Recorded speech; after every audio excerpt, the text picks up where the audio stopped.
Saya tanya, siapa di sini yang pernah utang? Wow. Utang mati semua ya.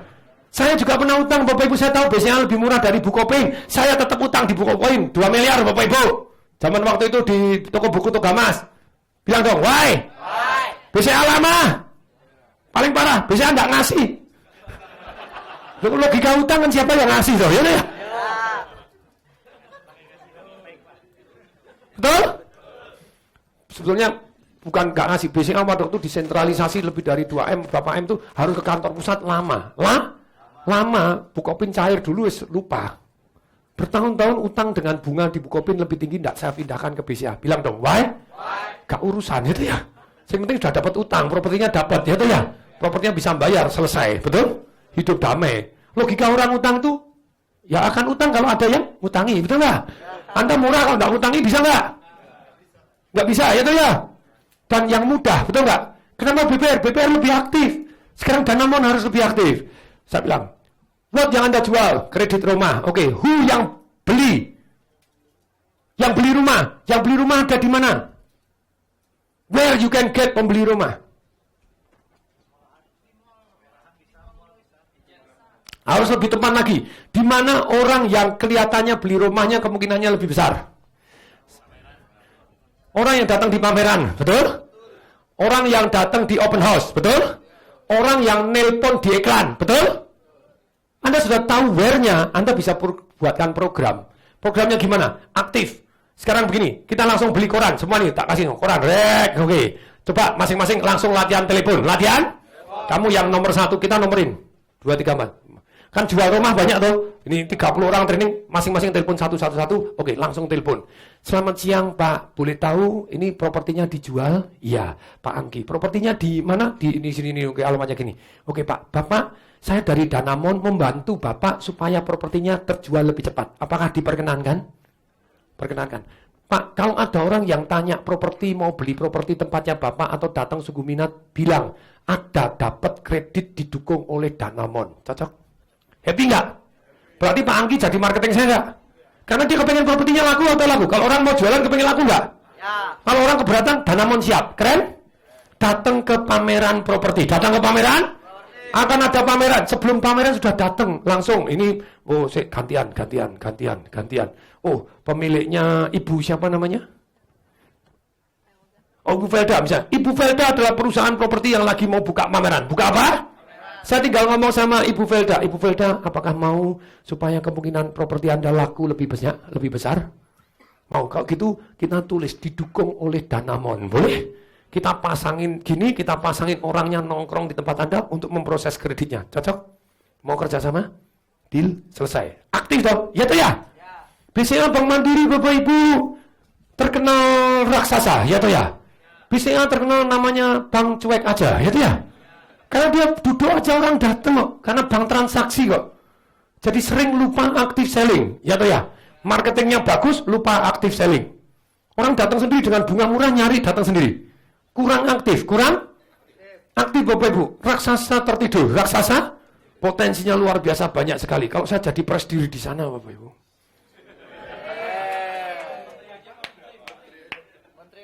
Oh menteri. Jadi janjinya apa menteri atau presdir BCA? Enggak Bapak Ibu. Oh presiden. Minimal presiden perusahaan saya sendiri ya. Nah sekarang berikutnya Bapak Ibu. Itu yang terjadi. Dengan aktif selling. Pertanyaan lagi. Siapa lagi yang kalau beli lagi Pak? Kalau sekarang di internet banyak. Ya toh ya. Di internet Bapak Ibu kita tulisin. Kita sponsorin. Sponsornya apa? Websitenya. Anda mau kredit satu-satu daripada satu langsung websitenya. Langsung. Website ini disponsorin oleh Bank Danamon. Jos? Boleh nggak? Orangnya mau nggak? Kalau Anda kesulitan beli gini, hubungin Danamon nomor telepon sekian, Anda bisa mendapatkan kredit. Good? Very aktif atau very aktif? Begitu aktif Bapak Ibu, ada nggak orang yang membandingkan dengan BCA? Ada, always. Mungkin beberapa tapi ada toh. Ya Bapak nih Pak Jimmy Manopo. Ya Pak Jimmy. Pak Jimmy. Terus kemudian, Bapak sih Danamon bunganya 16%. BCA 10%. Pengetahuan produk penting. Kita training. Pengetahuan produknya BCA Mandiri Anda harus tahu. Kasih daftar semuanya. Langsung jawab. Oh Pak itu yang 10% itu perumahan tertentu. Kalau perumahan ini tidak dapat 10%. 12%. Lu 12% itu yang tetap lebih murah dari 14%, dari 16%, dari Danamon. Sudah di role play, skripnya ada jawaban. Siapa pengen tahu jawabannya apa? Angkatan saya. Pak, rumah itu judu-juduan. Apa? Seringkali kalau Bapak tidak take action, hilang diambil orang. Saran saya Pak, ajukan aja ke BCA. Ajukan ke Danamon juga. Jos? Kalau ternyata kami yang dikabulkan, sana tidak dikabulkan, yang penting rumahnya ambil dulu. Betul? Betul. Kan logika pembeli kan pokoknya dapat utang. Sebentar Bapak Ibu. Kalau bisa utang plus murah. Ya. Tapi kalau enggak pokoknya utang. Ya, ya. Ya tuh ya. Jangan ngeper tuh logika pembeli. Ya tuh ya. Buktinya saya itu buku lupa, sungguh-sungguh lupa Bapak. Mungkin bisa di take over. Nah setelah itu kita kasih jalan lagi. Kalau nanti Danamon keluar duluan, Danamon maka Bapak dapat rumahnya dulu, yang penting aman. Ternyata kalau BCA akhirnya juga keluar, silahkan kalau Bapak mau dipindahkan. Tapi yang penting kan aman dulu. Ya toh ya? Dan di tempat kami ada program Pak. Dalam waktu 6 bulan ini, kalau Bapak pindahkan ke bank lain, kita tidak ada denda. Jos? Good? Silakan tanda tangan Pak. Permohonannya langsung tanda tangan ini ya toh ya? Ya toh ya? KTP-nya Pak. Langsung diminta, langsung close the sales. Siap? Siap. Good? Good. Who knows? Dengan cara aktif selling gitu Bapak gabung Danamon kontrak keliling Indonesia. Jos? Bayarannya miliaran. Ini ada. Tapi Danamon jadi triliunan gitu ya. 1.300 karyawan di Semarang Bapak Ibu ya terjadi ngasih patung. Kita dulu sudah hampir menyerah tuh 6 bulan karena kita jatahnya setengah tahun tidak mencapai target. Setengah tahun tidak mencapai target untuk target setengah tahun. Kemudian kita training di bulan ke-6, bulan 8 langsung patung target setahun tercapai dalam 2 bulan. Jos? Good? Aktif selling. Aktif? Siap?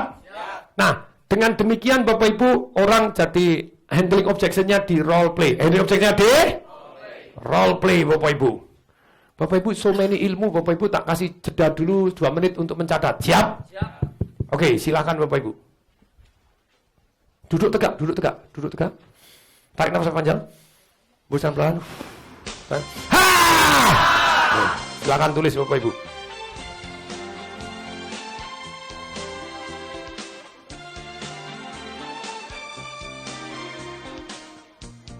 Sabar. Nyatot.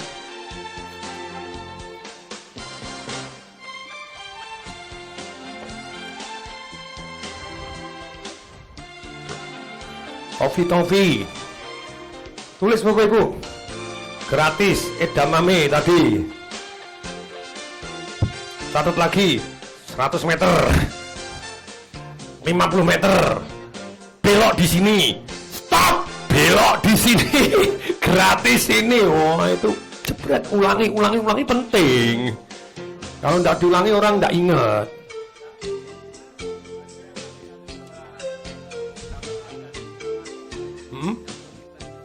Itu berarti Anda, 3 pertanyaan yang buat nih. Harus diingatkan, saking banyak ilmunya enggak diingatkan. Nanti ingatkan lagi setelah nyatet. Oke? Ya. Apa Bapak Ibu idenya? Danamon tadi Bapak Ibu. Karyawannya diapain?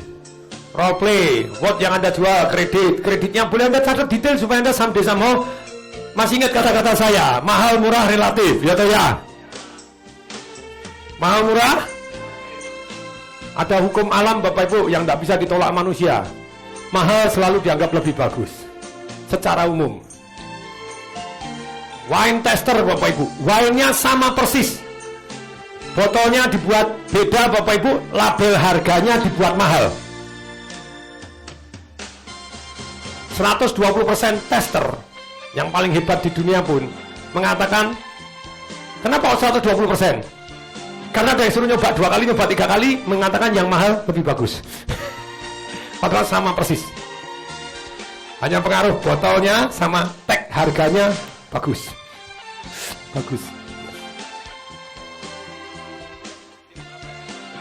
Dokter, oke.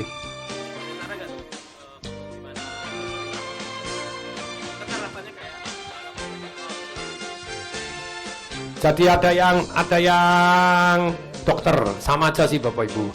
Jadi dokter kan bebas, bukan karyawan. Atau karyawannya dokter. Kalau karyawan dokter enggak masalah, itu kan karyawan tetap dikasih report. Yang problem itu ketika dokter itu suruh jualan obat, ya kan? Kemudian bagaimana? Ya kita kasih monitor. Kita, Pak, omset Anda ternyata nomor 5 Pak, ada 4321. Bapak dapat ini, terima kasih Pak. Yang nomor 1 dapat keliling Eropa. Bapak keliling Danau Toba tok. Naik sepeda. Ini naik BMW Pak.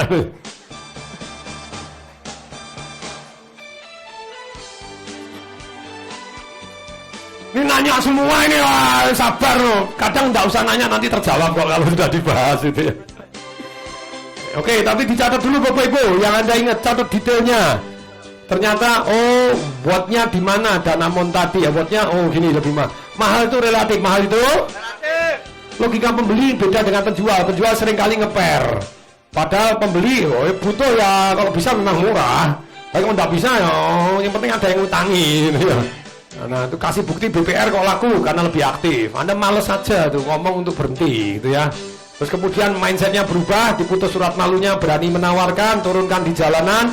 Kemudian dilatih role play, dilatih apa? Ya, no trust kasih trust. Nanti Pak David kan live langsung dikasih contohnya, dikasih.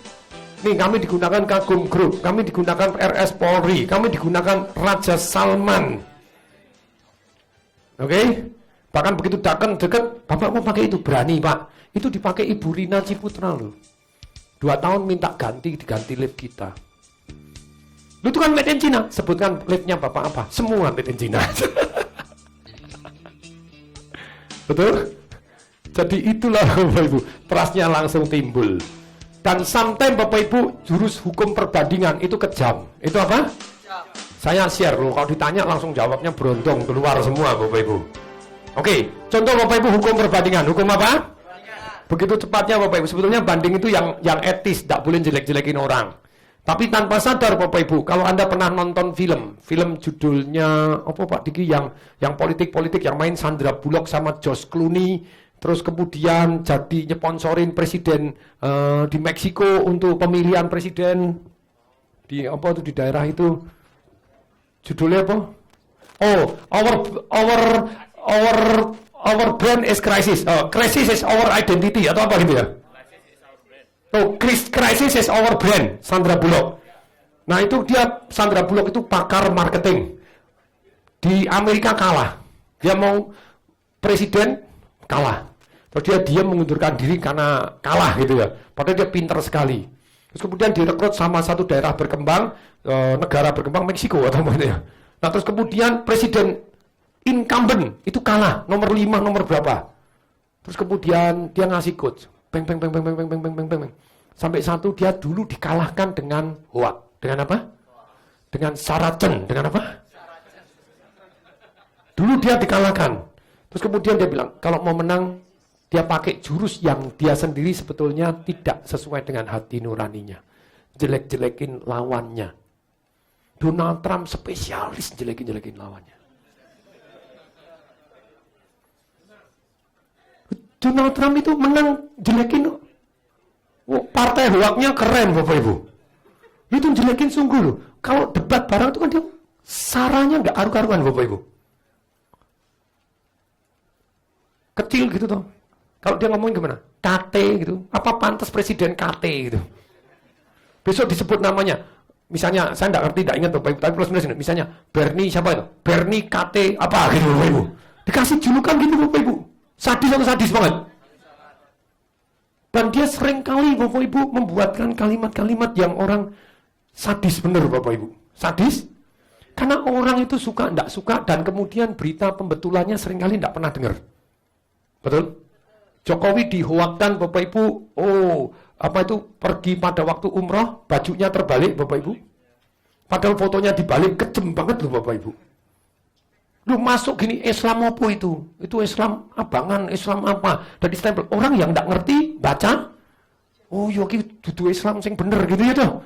Masa baju ungu kebalik. Padahal fotonya sengaja dibalik. Setan enggak Bapak Ibu? Loh itu kan ya tapi ngurangi suara banyak banget itu. Jadi banyak sekali di hoak dia enggak peduli. Jadi ada orang yang hoak akhirnya tahu yang bener. Ya sudah, tapi ada yang hoak bablas. Hoak cuh, ya toh ya. Kan bablas sampai hoak cuh kan itu ya. Hoak cuh. Nah, itu tidak perbandingan tadi Pak. Untuk membandingkan jebret begitu tidak suka. Contoh, saya satu hari Bapak Ibu mau dibelikan papa saya sepeda motor. Saya milih kepengen Yamaha Alfa atau Honda Prima waktu itu. Siapa yang zamani Yamaha Alfa pakai power scoop gitu. Kemudian, ini orang kuno nih sih. Dinosaurus juga. Nah, saya bandingkan, Honda Prima terkenal irit, harga jualnya bagus. Ya toh ya? Irit. Yamaha terkenal tarikannya bagus, kenceng Bapak Ibu, ada teknologi baru, power scoop. Apa?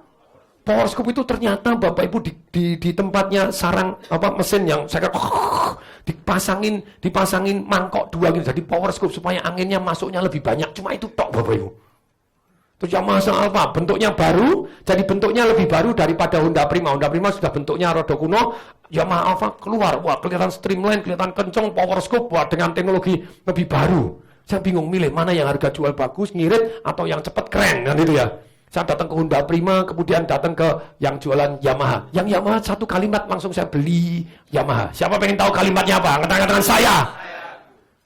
Saya tanya, Pak, saya tuh lagi milih bingung antara Honda Prima atau Yamaha Alfa. Dia cuma ngomong satu kalimat doang. Namanya siapa? Tung. Kan dia lebih tua, saya masih muda. Tung. Percuma beli Honda Prima. Itu salah produksi. Shockbreaker-nya kamu lihat, coba lihat. Brosurnya kamu udah bawa, coba lihat. Shockbreaker-nya tuh enggak gini, shockbreaker-nya gini. Jadi shockbreaker-nya agak tegak lurus gini. Harusnya gini, gak enak, wes sengsara kamu gini. Selesai, ya wes beli Yamaha ya. Itu jurus hoak ya, ya. Jurus hoak cuh Bapak Ibu ya. Nah, tapi Bapak Ibu, yang betul kalau Anda mau membandingkan. Why Pak SBY Bapak Ibu ngasih testimoni di buku saya. Pak SBY dulu kalau ditanya banyak diemnya, dia enggak berani ngomong, enggak apa Bapak Ibu. Begitu baca buku Marketing Revolution Bapak Ibu, sampai slogannya pun dahsyat, masih ingat? Begitu dahsyat, Pak Tung jadi coachnya toh, gak dibayar, aku bilang gitu. Menang satu putaran, bilang kok bisa? Dia pernah pasang di wawancara 8 halaman, SBY menjawab, just press release, good, murah efektif, ya toh ya? Terus setelah itu, satu hari berikutnya langsung pasang iklan 1 halaman full. Pakai perbandingan. Perbandingannya gimana? Presiden sebelum SBY dan pada waktu SBY. Itu yang membuat presiden sebelumnya, waduh, setengah mati. Gemes ketem-ketem tidak bisa apa-apa. Karena yang diungkap data. Yang diungkap apa? Data. Tulisannya gini, presiden sebelum SBY, bensin selalu naik, tidak pernah turun. Gitu? SBY turun, setelah turun bingung naikinnya, ya toh ya? Ya toh ya? Takut juga kalau Jokowi naik turun terserah dia. Karep buat ini naik turun. Lama-lama biasa juga, ya toh? Dulu mau turun aja lo, mau naik demonya lama, ya toh ya? Ya toh ya? Mau demonya salah Bapak Ibu, itu demo yang istilahnya jangka pendek. Makanya hati-hati Bapak Ibu, begitu banyaknya orang itu maunya jangka pendek. Kalau jangka pendek gampang. Saya janjikan, buruh, gaji 20 juta. Pada waktu akhir masa jabatan, just setelah akhir masa jabatan mau taruh presiden berikutnya. Misal Bapak Ibu, kalau saya nyalonin presiden Bapak Ibu, saat kampanyenya yang orang jangka pendek tuh, ya tuh ya, itu yang dilakukan sama si Donald Trump Bapak Ibu. Dia tidak peduli, pokoknya jangka pendek menang. Kalau saya kampanye Bapak Ibu, bensin jangankan dinaikkan, saya gratiskan. Just siapa yang suka? Bensin gratis. Oh, saya sudah punya vehicle, ya. Oh, saya tambah lagi. Pajak bukan hanya diamnesti, semua saya bebaskan pajak. Siapa yang tertarik? Saya tambah lagi. BLT, apa? Itu sogok nasional jelas. Semua orang hidup asal hidup aja. Semua makhluk hidup setiap bulan tak kasih 100 juta rupiah. Pilih Tour de Safari.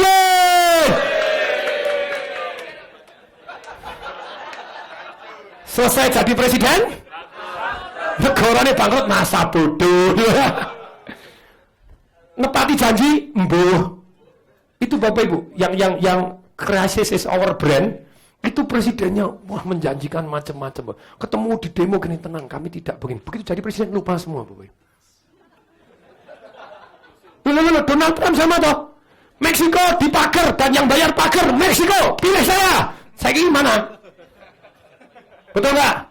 Dan dia pada waktu diributin Bapak Ibu, diributin melecehkan wanita Bapak Ibu. Bapak Ibu, dia melecehkan wanita loh. Videonya beredar viral, itu sampai yang partainya mendukung jadi tidak mendukung. Dia pinter banget dia ngomong Bapak Ibu. Jadi dia tidak membahas itu. Semakin dibahas dan semakin tanya jawab orang jadi fokus. Tidak tahu jadi tahu, ya toh ya. Dia plus tidak mau membahas, dia ngomong gimana? Kalau saya jadi presiden, Hillary saya penjarakan. Karena dia terang-terangan melanggar kepentingan negara digunakan emailnya dia ributin terus Bapak Ibu. Itu lebih tidak bermoral. Mutiara Bapak Ibu. Saya penjarakan. Enggak? Sekarang dipenjarakan enggak? Enggak Bapak Ibu karepe dhewe ya. Iya toh ya. Wah sekarang dapat lawan Bapak Ibu. Kim Jong Un.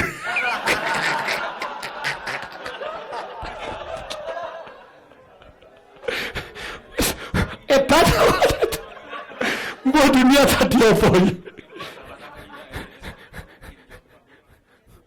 Dua podo edan itu sembuh Bapak Ibu. Error dua-dua.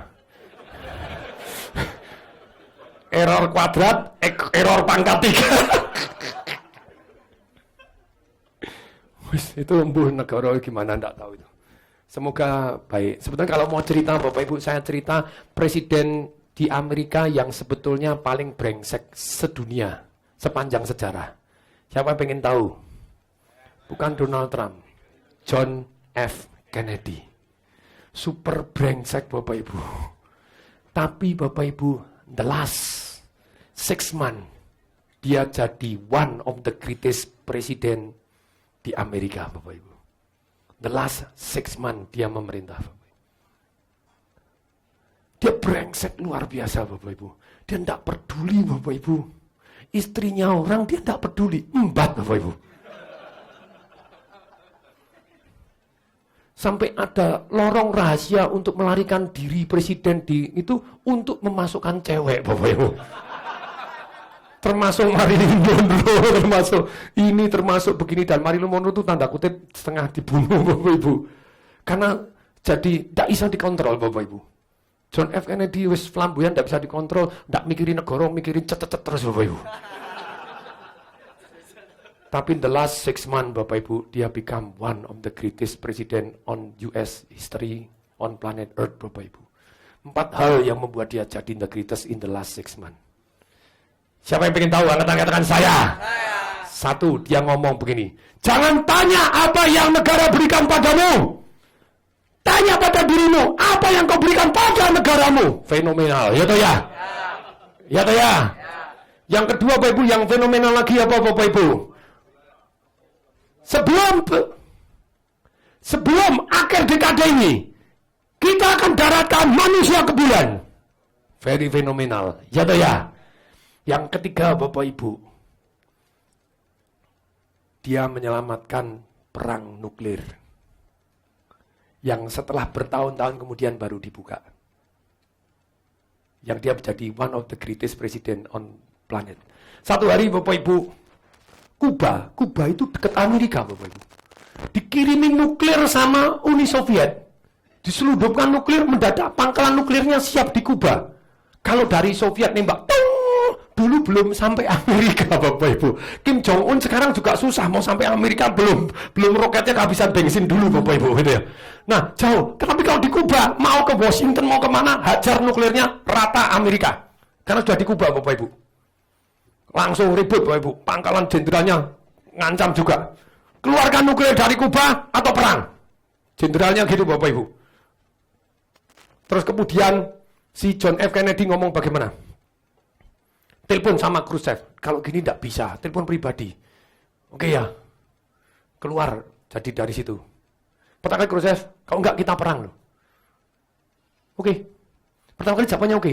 Pada waktu rawat berikutnya, keluar surat. Tidak akan keluar sebelum Amerika menarik, terus di mass media meledak Bapak Ibu. Jadi Rusia tidak akan keluar, Uni Soviet waktu itu bukan Rusia, Uni Soviet Khrushchev tidak akan keluar sebelum Amerika menarik pangkalan nuklirnya di Turki.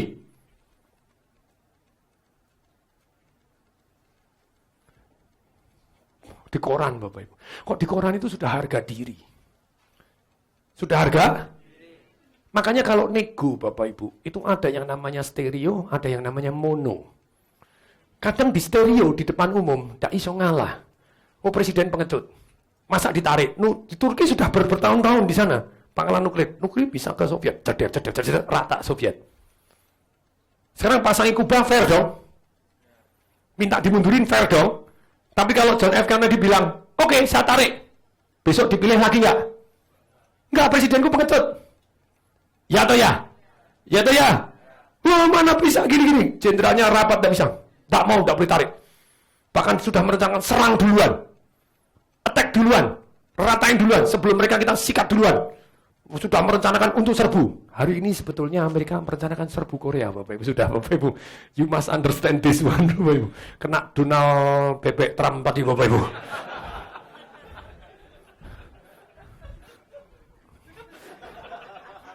Sorry, ampun ya, tidak ada orang Amerika di sini. Oh, tapi Amerika boleh kok maki-maki presiden, ya tuh ya?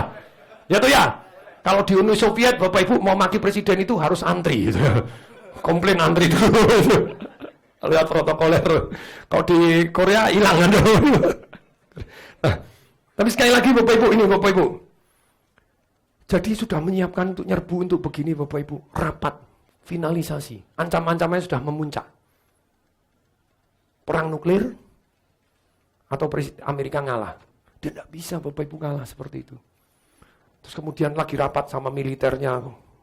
Serang duluan, duluin. Militer kan gitu, kalau kalah dulu, kalah cepat, habis duluan loh. Ya atau ya? Duluin, sikat dulu, pangkalan dulu, serbu dulu, attack dulu. Terus kemudian presidennya, oke, wait. Begitu wait, dia tidur siang. Presiden keren Bapak Ibu. Sungguh terus story dia tidur siang Bapak, dia tidur siang. Ini masuk ruang presiden dia tidur di lantai. Setelah itu bangun renang. Supaya jernih. Ternyata menurut logika namanya brain rule, aturan otak menurut Dr. John Medina, manusia akan mengambil keputusan lebih tepat, lebih cepat, lebih bagus, eksekusinya lebih bagus kalau Anda bergerak. Ketika olahraga, manusia butuh exercise. Manusia butuh apa? Exercise, Bapak Ibu, Anda kan lebih cemerlang, lebih begini. Begitu dia tidur, dia olahraga, setengah jam, kemudian dia ketemu AHA. Begitu ketemu AHA, Bapak Ibu, langsung dia panggil, sat.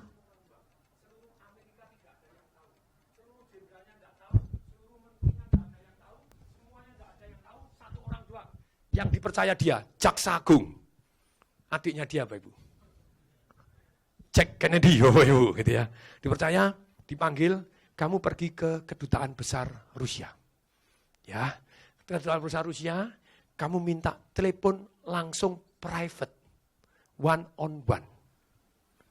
Minta yang private, minta Khrushchev langsung yang ngomong dengan kamu, dan minta dibebaskan dari Sadap, pokoknya hanya Anda berdua. Oke. Dia pergi ke kedutaan, di sana, kedutaan terus minta, oke, tolong saya dengan Khrushchev karena mau deal pribadi. Sama Khrushchev dia bilang, please tolong dilepaskan dari semua Sadap lebih dahulu, karena saya mau ngomong yang pribadi, tidak bisa orang lain tahu, hanya Pak Mr. Khrushchev and me and Presiden Amerika. Oke, setelah 10 menit, oke. Yes, ini private land saya, dari Khrushchev gitu ya. Langsung ngomong, Mr. Presiden John F. Kennedy memberikan janjinya. Nuklir di Turki akan ditarik. Tapi tidak mungkin kalau mass media tahu. Kalau mass media tahu, dia akan namanya jelek dan tidak dipilih, dianggap presiden pengecut. Sebetulnya ini bukan urusan harga diri, tapi urusan perdamaian dunia. Bukan urusan agama, bukan urusan aliran, tapi urusannya kemanusiaan. Humanity, Bapak Ibu. Terus kemudian, please, tarik terlebih dahulu. Nanti setelah berapa bulan ditarik bertahap, dalam waktu 6 bulan, habis. Mr. Khrushchevnya, lah kalau nanti tidak ditarik, pasang lagi tuh nuklirmu. Bisa nggak? Make sense. Selesai Bapak Ibu. Langsung Bapak Ibu, oke, setuju, deal. Langsung lapor. Begitu lapor, langsung tadi udah habis nunggu, ada si kedutaan, begitu lapor, langsung ke rapat lagi. Yang rapat mau perang tadi Bapak Ibu. Dia bilang, berita bagus, Khrushchev setuju untuk menarik. Yeay! Besok wah masuk koran, wah Khrushchev berhasil mau narik. Good? Jadi, presidennya jadi hebat banget. 6 bulan kemudian di Turki pelan-pelan 1 hilang, turun 2 hilang. Tidak ada mass media tahu. Keren? That membuat dia one of the greatest karena dia membuat persatuan. Ya atau ya?